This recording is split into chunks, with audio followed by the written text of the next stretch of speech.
अस्सलाम वालेकुम बच्चों। एक एथिकल मॉडल के साथ आपके सामने सर आपको जैसे कि लास्ट लेक्चर के अंदर मैंने बताया जनाब चैप्टर नंबर 9 में आपके एथिकल डिलेमा को रिजॉल्व करने के लिए एग्जामिनर ने दो मॉडल्स प्रेजेंट किए हैं and this is very useful for you.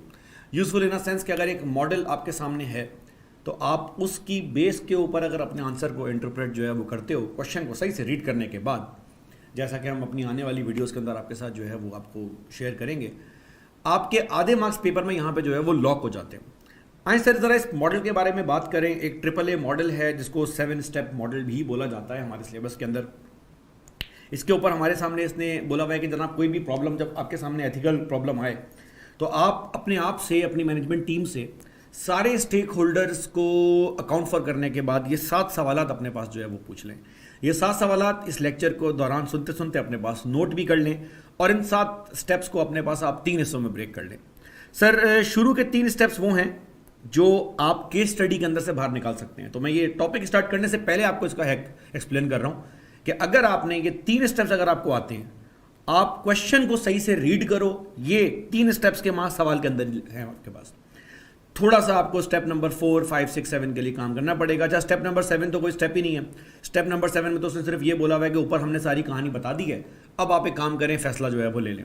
तो स्टेप नंबर 4, 5, 6 3 हमारे पास मेन चीज़ें होंगी, लेकिन ये जो शुरू के 3 स्टेप्स हैं ना, ये आपके पास मेरे भाई सवाल के अंदर से सारी कहानी बाहर निकालेंगे। आए ज़रा सवाल को देखें और देखें सवाल के अंदर क्या बातें कर रहा है। कह रहा है जनाब सबसे पहला काम, जब भी कोई इथिकल प्रॉब्लम आपके सामने आए जहां आपके लिए राइट और रॉन्ग में डिस्टिंग्विश करना मुश्किल हो जाए, या आपको समझ ना आ रहा हो कि यार फैसला जो है उसका इम्पैक्ट मेरे ऊपर क्या आएगा, बाकियों के ऊपर क्या इम्पैक्ट आना चाहिए और मैं किस तरफ जाऊं, मेरे पास रास्ते बहुत सारे हैं, तो वहां पर आप ये 7 चीज़ें अपने पास जो है वो अपने पास नोट कर लें। सर पहली चीज़ उसने बोली जनाब, step number 1 which is the easiest one, establishing the facts of the case. कहानी को रीड करें, मसले को सुने। अब जाहिर सी बात है पेपर में तो हमें रियल लाइफ इशू का सामना तो नहीं करना पड़ रहा, पेपर में तो एक केस स्टडी आ रहा है। आप केस स्टडी को सही से थॉरोली रीड करें और ये देखें कि क्या क्या इवेंट्स ऐसे हैं जो हो चुके हैं, and please be aware of this fact. लिखा हुआ है फैक्ट्स ऑफ द केस, तो अपना ओपिनियन शामिल मत करें। जो इवेंट्स सवाल के अंदर लिखा हुआ है कि हो चुके हुए हैं, आपने उन इवेंट्स के बारे में बात करनी है। कह रहे हैं जनाब this step means that when the decision making process start there is no ambiguity, there is no confusion about what is under consideration. अगर किसी शिपिंग कंपनी की बात कर रहा है और उनके किसी वेसल के साथ कोई इंसिडेंट हो गया है, उसके बारे में बात कर लें। अगर किसी लार्ज मैन्युफैक्चरिंग कंपनी के बारे में बात कर रहा है जहां पर आप कोई इस तरह का रॉ मटेरियल आपने यूज़ कर लिया है जो एनवायरनमेंट के लिए हैजर्डस है और आपको किसी रेगुलेटरी बॉडी ने नोटिस भेज दिया है या बता दिया अपनी रिपोर्ट में कि आप लोग ये काम कर रहे हैं, तो जाहिर सी बात है ये फैक्ट ऑफ द केस बन जाएगा। आपके मैनेजर को, आपको केस में जो भी मेन कैरेक्टर है, अगर किसी ने कोई इस तरह की गिफ्ट ऑफर कर दिया है, मैं ब्राइब का वर्ड यूज़ करने वाला था लेकिन ब्राइब तो बहुत स्ट्रेट फॉरवर्ड इलीगल हो जाएगा। अगर उन्होंने कोई ऐसा गिफ्ट ऑफर कर दिया है जिसके बदले में वो आपसे कोई अनड्यू फेवर मांग रहे हैं, तो this will also become the fact of the case. तो आपने वो अपने पास नोट करना है।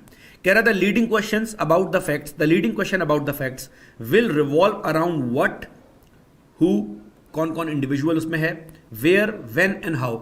मतलब जिस तरह एक डिटेक्टिव केस को जो है वो अपने सामने इन्वेस्टिगेट कर रहा होता है कि सारे फैक्ट्स को अपने सामने प्रेजेंट कर दो, तो फ्रॉम एग्जाम व्यू पॉइंट, देखिए मैं इसको एग्जाम व्यू पॉइंट से कर रहा हूँ डिस्कस। ये सिर्फ मैं आपको पढ़ा नहीं रहा, मैं ये भी चाह रहा हूँ कि आप ये मॉडल रीड करते करते अपने पास ये चीज़ें नोट कर लें कि पेपर में मुझे इसको यूज़ जो है वो किस तरह से करना है। तो सवाल में जो जो इवेंट्स हो गए ना, उन सारे इवेंट्स को आपने प्रेजेंट करना है। तो अगेन क्वेश्चन अगर आपने सही से रीड किया हुआ है, ये पहला स्टेप आपके फ्री के मार्क्स गेन कर लेगा।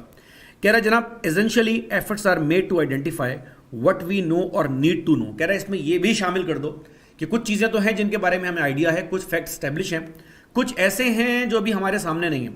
So if possible clearly define the problem, बता दें कि यार कुछ आइटम ऐसा इसके अंदर है जो हमारे सामने प्रेजेंट नहीं हुआ केस के अंदर इंफॉर्मेशन नहीं है। तो आप एक ग्रुप बी के स्टूडेंट्स हैं भाई, आप एक मैच्योर लेवल पर आके, आप एक अच्छे लेवल पर आके सवाल को रीड करके आंसर में बता सकते हैं कि भाई केस स्टडी में ये बातें थी लिखी हुई, कुछ बातें इसके अंदर क्लियर नहीं है, तो आप उस वहां पर एग्जामिनर को जो है वो बता सकते हैं अपनी बात अपने ओन वर्ड्स के अंदर। स्टेप नंबर 2 में कह रहा है जनाब identify the ethical issue in the case. आपने 5 एथिकल प्रिंसिपल्स जो हैं वो इससे पहले वाले लेक्चर में डिस्कस किए हैं। आप ये देख लें कि इस एग्जाम्पल में या इस केस स्टडी में जो हम रीड कर रहे हैं, कोई प्रोफेशनल बिहेवियर का मसला तो नहीं आ रहा, कोई ऐसा अनड्यू फेवर तो नहीं मांगा जा रहा कि मांगने वाले की इंटेग्रिटी पे सवाल रेज हो जाए, या अगर आप फेवर दे दें तो आपकी इंटेग्रिटी पे सवाल रेज हो जाए। तो आपने ये सारे जो 5 प्रोफेशनल कोड ऑफ एथिक्स आपके पास आई कैप के थे, आपने उनको यहाँ पे जरा इवेल्युएट करना है कि इस पूरी कहानी में कोई इस तरह का प्रॉब्लम हमें फेस करना पड़ रहा है। कह रहा है जनाब, this involves examining the facts of the case and asking what ethical issues are at stake. कौन कौन से एथिकल इशू हमारे पास स्टेक के ऊपर है। अ कंप्लीट अकाउंट ऑफ की ethical issues and dilemmas is develop. Remember, हमने इस वर्ड के ऊपर टाइम खर्च किया था शुरू के लेक्चर में। That helps in resolving the problem comprehensively. All threats to compliance with the fundamental principles. याद रखना भाई, बार बार बोल रहा हूं, पहले के शुरू के लेक्चर में अगर आपने वीडियो नहीं देखी प्लीज पहले वाली वीडियो चेक कर लें।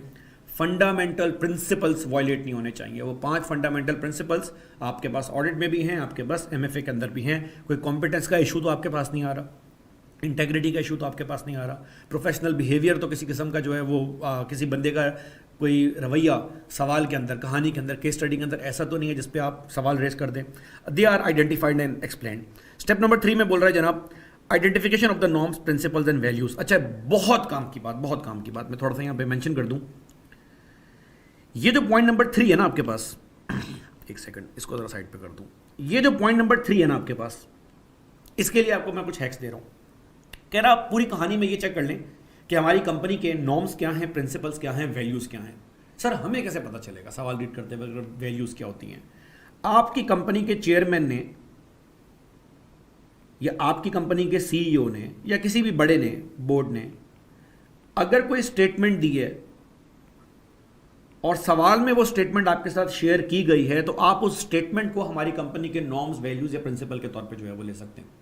हो सकता है वो कहानी में आपको ये बोलते कि जनाब सीईओ साहब किसी इवेंट, फला इवेंट के अंदर गए और वहां स्पीच देते वक्त उन्होंने 2-4 बातें बोल दी। क्योंकि आप जब किसी इवेंट में गए और आप कंपनी को रिप्रेजेंट कर रहे हैं तो you are in your official capacity. आपने अगर वहां कोई स्टेटमेंट दी है तो ये एक पब्लिक स्टेटमेंट है, और अगर आपने पब्लिक स्टेटमेंट दे दी है तो now you are accountable for that statement. तो इसको आप क्यू के तौर पे जो है वो ले सकते हैं। दूसरा इसका हल ये है, नॉर्मली जो सवालात के अंदर होता है कि अक्सर औकात आपको कंपनी की मिशन स्टेटमेंट या कंपनी का विजन एग्जामिनर ने जो है वो दिया हुआ होता है सवाल के अंदर लिखकर। तो वही वाली बात जो मैंने लेक्चर के स्टार्ट में बोली, जितने अच्छे से आप इस टॉपिक में सवाल को रीड करेंगे मेरे भाई, उतने अच्छे से आप ये 3 स्टेप बाहर निकाल देंगे। तो ये 2 चीजें अपने पास नोट कर लीजिएगा रजिस्टर के अंदर कि कोई मिशन स्टेटमेंट आपके पास है, कोई विजन आपके पास है जो हमारी फाइनेंशियल स्टेटमेंट के अंदर है लिखा हुआ, या हमारी कंपनी के सीईओ ने कोई बात बोल दी है। तो ये 2-3 बातें मिलाकर आप इस सवाल के अंदर अपने पास एक आंसर बिल्डअप जो है वो कर सकते हैं। ये हमारी कंपनी के नॉर्म्स और प्रिंसिपल्स हो जाएंगे। आगे बोल रहा है, this involves placing the decision in its social, ethical and in some cases professional behavior context. In this last context, professional code of ethics or the social expectation of the profession, हमारे case में वो जो हमने code of ethics किया था discuss, are taken to be the norms. कह रहे अगर कुछ इस तरह की इंफॉर्मेशन ना हो ना, तो वो जो हमारे कोड ऑफ एथिक्स में 4-5 चीजें आपको बताई गई है ना, आप उसको अपनी फील्ड के नॉर्म के तौर पे जो है वो यूज कर सकते हैं। तो एक है कि इसने आपको यहां पे एक्सप्लेन कर दिया, एंड प्रिंसिपल्स एंड वैल्यूज। तो ये 3 स्टेप्स आपके पास हो गए। Sir step number 4 is very important. Facts, ethical issue और नॉर्म्स बाहर निकालने के बाद, दोबारा बता देता हूं, फैक्ट्स जो केस के अंदर क्लियर कट है, कुछ आइटम क्लियर कट नहीं होगा, बता दें कि हमें मजीद इंफॉर्मेशन की जरूरत है, प्रॉब्लम को डिफाइन करें। दूसरा, कौन कौन से एथिकल इश्यूज एट स्टेक हैं, कोई ऐसा फंडामेंटल प्रिंसिपल तो नहीं है जो वायलेट हो रहा हो।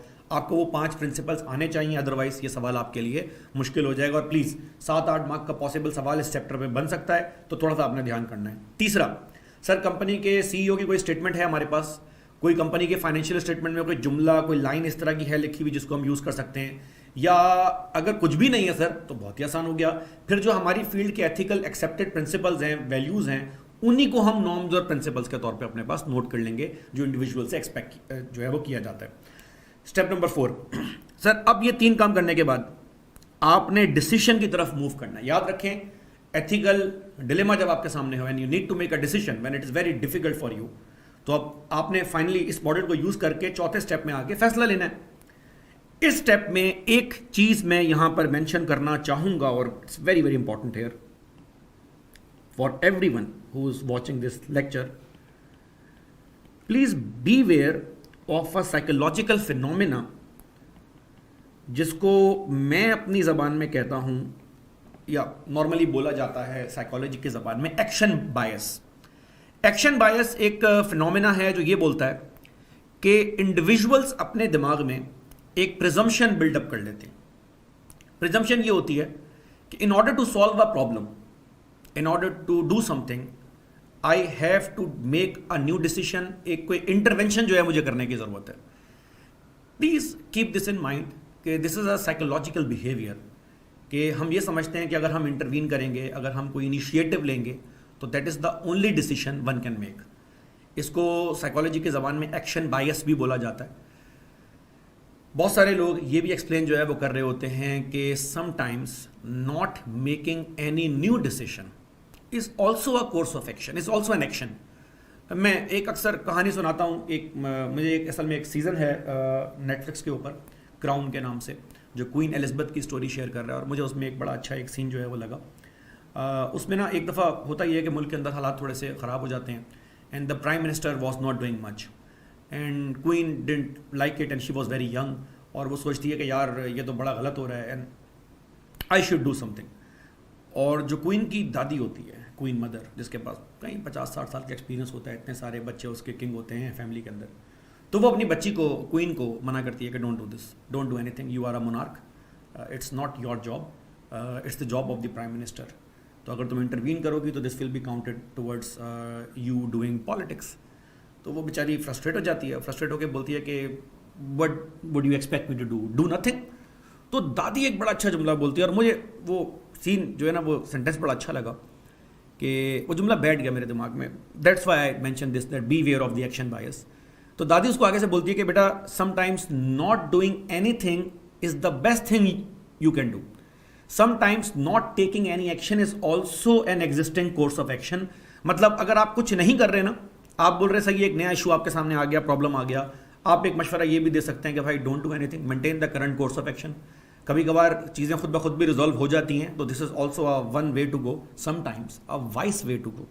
तो प्लीज़, फ्री के मार्क्स, पेपर में जब भी सवाल आए, स्टेप नंबर 4 में आप एक आंसर तो बाय डिफॉल्ट ऐड कर सकते हैं। वो बाय डिफॉल्ट आंसर आपके पास क्या होगा कि सर, कंपनी, करंट या मैनेजर, जिसके बारे में भी बात हो रही है सवाल में, करंट कोर्स ऑफ एक्शन को मेंटेन करें। आए जरा इसको रीड करें।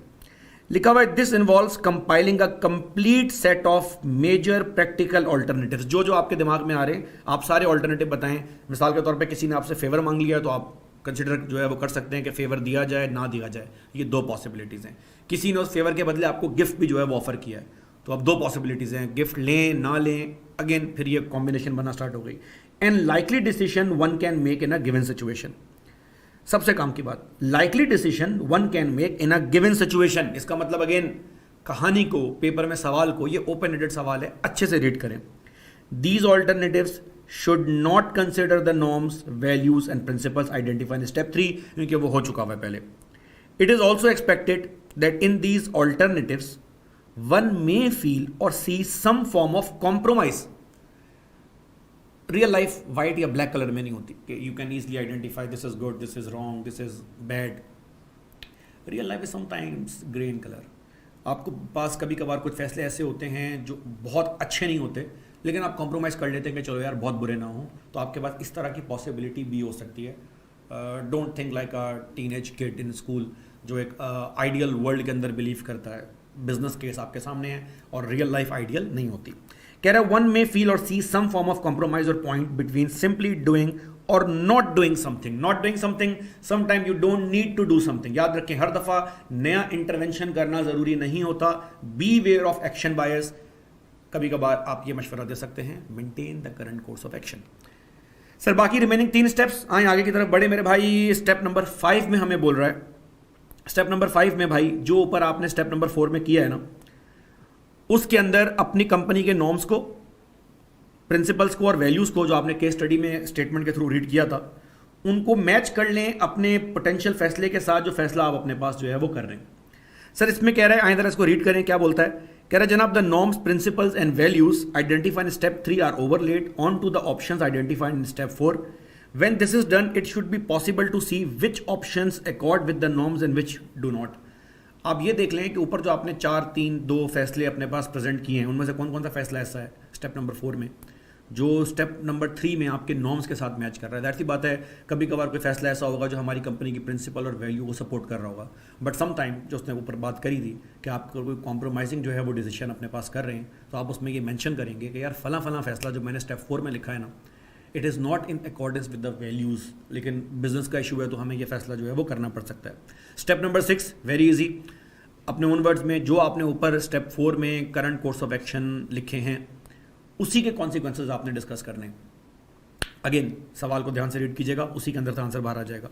सर कह रहा है जनाब the step is an analysis of implication, तो अगर ऊपर कुछ लिखा ही नहीं है तो स्टेप नंबर 6 भी मेरे दोस्त आपका गया, थोड़ा ध्यान कर लेना। And consequence of each possible alternative course of action, implication and consequence should be analyzed in all respects, short term and long term, positive and negative. याद रखें आप इनको 2 हिस्सों में ब्रेक कर सकते हैं, एक जिससे हमें फायदा हो रहा हो, एक जिससे हमें नुकसान हो रहा हो, प्लस एक short term impact, long term. कभी कभार ऐसा होता है कुछ फैसले के जवाब में आप ये बोलें कि शॉर्ट रन में तो हमें इसका बेनिफिट होगा लेकिन लॉन्ग टर्म में हमें इसका लॉस हो सकता है, तो please do state this in the question and vice versa कि सर शॉर्ट टर्म में तो हम बेनिफिट जो है वो शॉर्ट टर्म में हमें लॉस हो जाएगा but in the long run हमें इसका बेनिफिट होगा। फॉर इंस्टेंस अगर कोई आपको गिफ्ट ऑफर कर रहा है और कोई अनड्यू फेवर मांग रहा है and you are an auditor या आप किसी कंपनी में मैनेजर हैं और आप अपना किया हुआ टास्क पूरा कर रहे हैं लेकिन सामने वाला बोल रहा है मत करो ये काम और बदले में आपको गिफ्ट ऑफर कर रहा है, तो आप अगर गिफ्ट मना कर देंगे तो शॉर्ट टर्म में बंदा बुरा मना जाएगा लेकिन लॉन्ग टर्म में आपके लिए अच्छा होगा।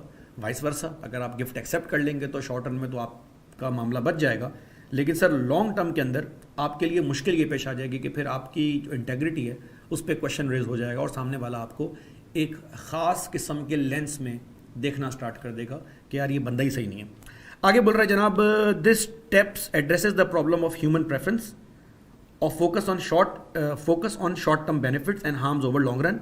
Again, the purpose of the model is to make the implication of each outcome unambiguous so that the final decision is made in full knowledge. वही बात कर रहा है कि बेसिकली कॉन्सिक्वेंसेज डिस्कस करने का मकसद ये था कि हमें आइडिया हो जाए कि हम क्या क्या प्रॉब्लम जो है वो फेस कर सकते हैं। एंड द लास्ट वन, आखिरी में बोल रहा है मेरे भाई, थोड़ा सा मैं इसको ऊपर कर दूँ, हाँ भाई, आखिरी में बोल रहा है जनाब after performing the steps that cover facts analysis and available option the final decision requires application of professional judgement. फैसला आपने नहीं करना, आपने सिर्फ ये बोलना है कि ऊपर जो मैंने कहानी सुनाई है ना उसकी बेस पर फैसला करने के लिए डाटा मेरे पास अवेलेबल है। तो ये आपके पास एक छोटा सा मॉडल है 7 स्टेप्स का। 1-2 दफ़ा ये 7 स्टेप अपने पास नोट कर लें, याद रखें जो शुरू के 3 स्टेप्स हैं वो आखिरी के 3 स्टेप्स के साथ मैच कर रहे हैं। बीच में एक स्टेप आपके पास है जिसमें आपने फैसला करना है कि क्या क्या पॉसिबल कोर्स ऑफ एक्शन हो सकते हैं। जब भी पेपर में पॉसिबल कोर्स ऑफ एक्शन के बारे में बात करें तो एक्शन बायस का ख्याल रखें। कभी कभार maintaining the existing course of action, कुछ ना करना भी एक फैसला हो सकता है, कभी कभार कुछ ना करना सबसे अहम काम होता है। Sometimes not doing is the most important thing one can do. तो ये आपके पास है। अगली वीडियो में इंशाल्लाह इसका एक सवाल सॉल्व करेंगे जिससे आपको इसकी एप्लीकेशन का आइडिया हो जाएगा। Thank you so very much.